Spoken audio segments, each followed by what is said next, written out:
Kretë këto pengjirë, kretë këto gurës e pengjirës të derëve, unë i këmë dhënë vetë me qekiq. Me pas dash ti diçka me lyp Allahut ma mirë, vështirë se kishe mujt me gjetë ma mirë se sa me dhonë e me ndërtu këtë xhami.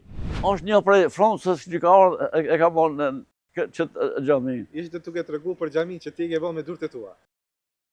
Në qytetin e minareve, në Prizren, është kthyer një burr që jetën e tij e ka ndërtuar me duar e me zemër. Bilal Likaj, 89 vjeçar, pas 7 dekadash në Francë, vendosi të kthehet aty ku filloi gjithçka.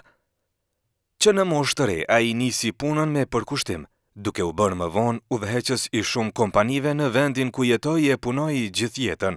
Atje ndërtoi edhe shtëpinë e tij. Por kur zemra i trokiti për vendlindje, vendosi ta shes. Me ato mjete bleu një truall prej 7 arësh në Prizren, dhe aty nisi ndërtimin e një xhamie. Gur pas guri, me duart e tij, ai ngriti këtë xhami, që sot ka këtë pamje kaq të bukur, të njohur si Xhamia e Bilalit apo Xhamia e Gurit. Bilal Likaj me një shpirt të madh këtë vepër i adhuroi Bashkësisë Islame si shenjë falënderimi ndaj Zotit dhe dashurie për qytetin e tij.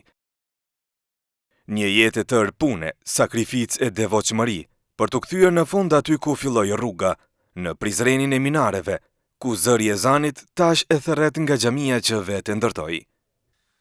Goca Bilal, a na tregon pak për jetën tënde, kryesisht fëminin, çysh e ke kalu? Tash kryon konë një ri, hala jam konë në shkollën dhe kullon në 6, në klasën 6 e gjys, ku shkullë në Beograd. Me punu, se kemi pas një familji shumë të fukara.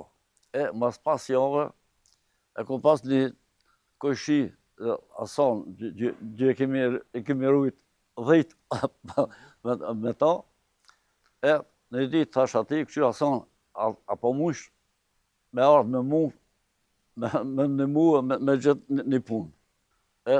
Pas 6 vite, ku shku në Francë. Do më thonë, dikon rreth moshës 20 vjetë ke shku në Francë. Në Francë, ashtu kom pas probleme se gjuhën frangjishte nuk e dishën. Edhe aty nuk i ke ditë gjuhën franceze, po me gjithat ke shku. Okej.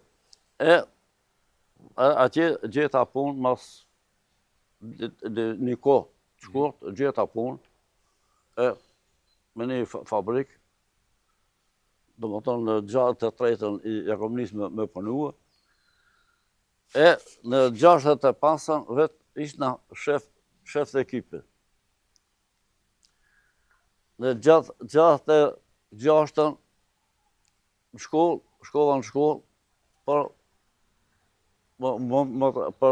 shef gardelishtë. E mora diplomën me sukses.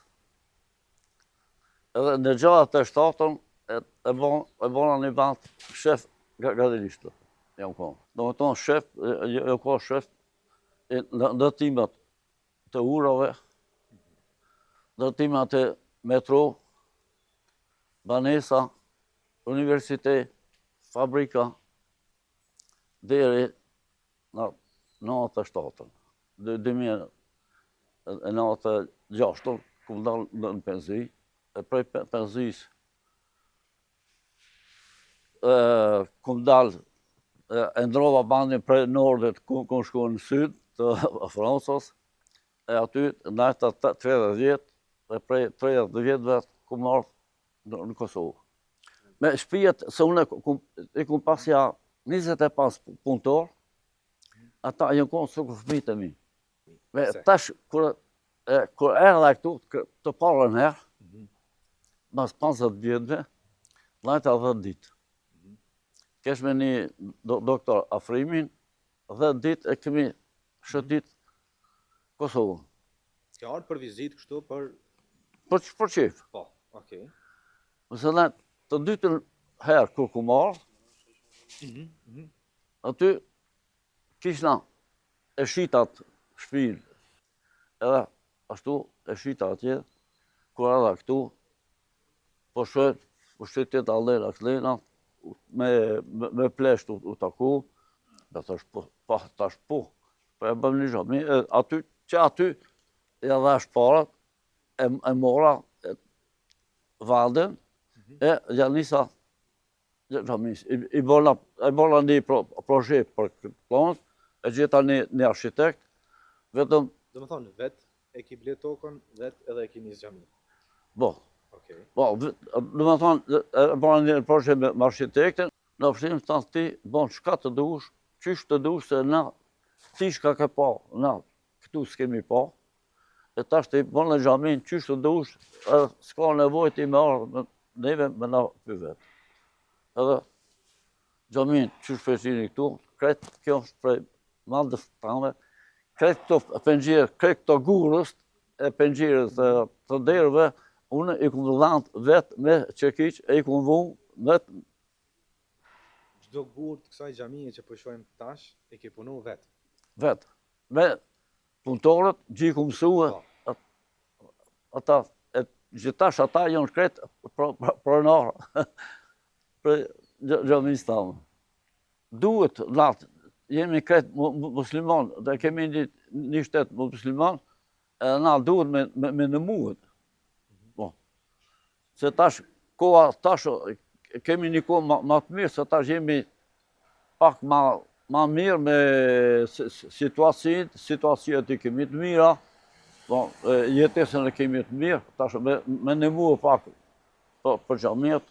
Nevoj kemi, se tash popli, fëmijët, këta të rive, e këtë xhamin, unë e këmë kështu ma mirë, për me lonë, për të rive një pokë.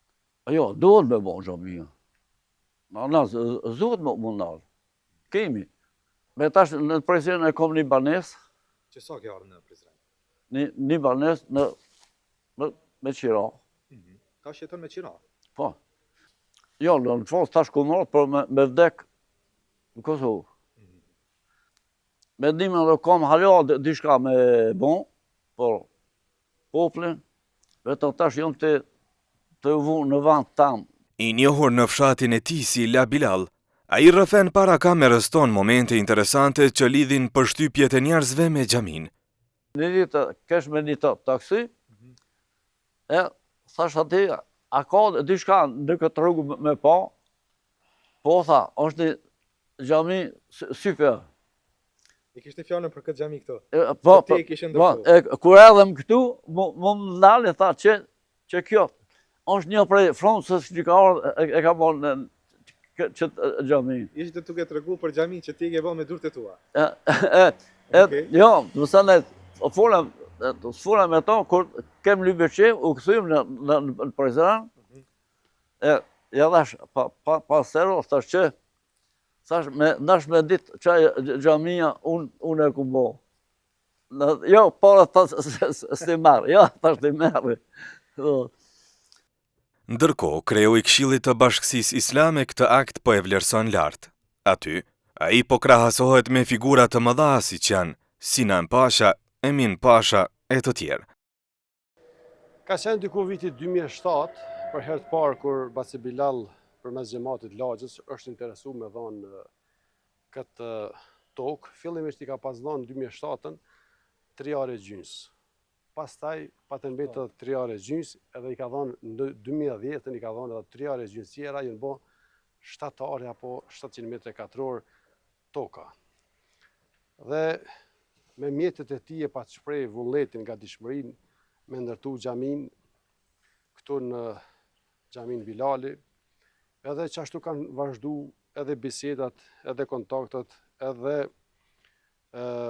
kanë fillu punimet, është ndërtu xhamia, xhamati xhamis këtu me imamin aktual Mulla Hysnin, i ka nejt gati organizimit të punimeve për shkak se Basi Bilal ka qenë në Francë, e nuk ka mundur me ardhur shpesh, por në ndërkohë, sa që ka ardhur, jemi taku, kemi nejt, kemi dreku, me le skalon sa herë pana sajdisme nga një drejt për bashkët, po këtë hajrat të ti e bën akoma më kuptim plot, ajo që ky tashmo gati 70 vjet apo 70 e më tepër i ka kaluar në Francë.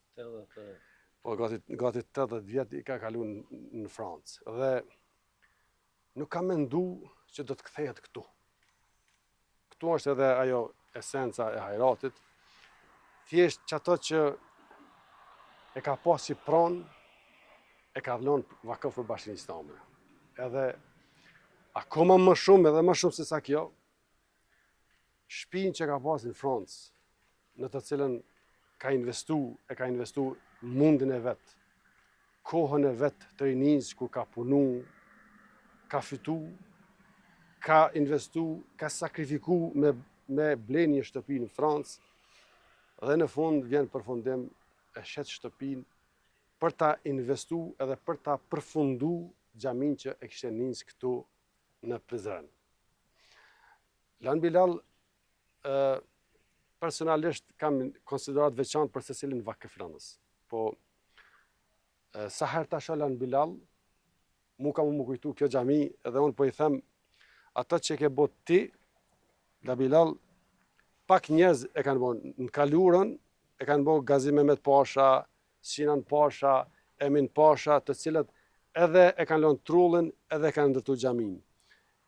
Gazi Mehmet Pash i kohës tonë, tash ti e bo një shembull ideal për gjeneratën e re, edhe me pasdash ti diçka me lyp Allahut ma mirë, vështirë se kishe mujt me gjetë ma mirë sa me dhonë e me ndërtu këtë xhami.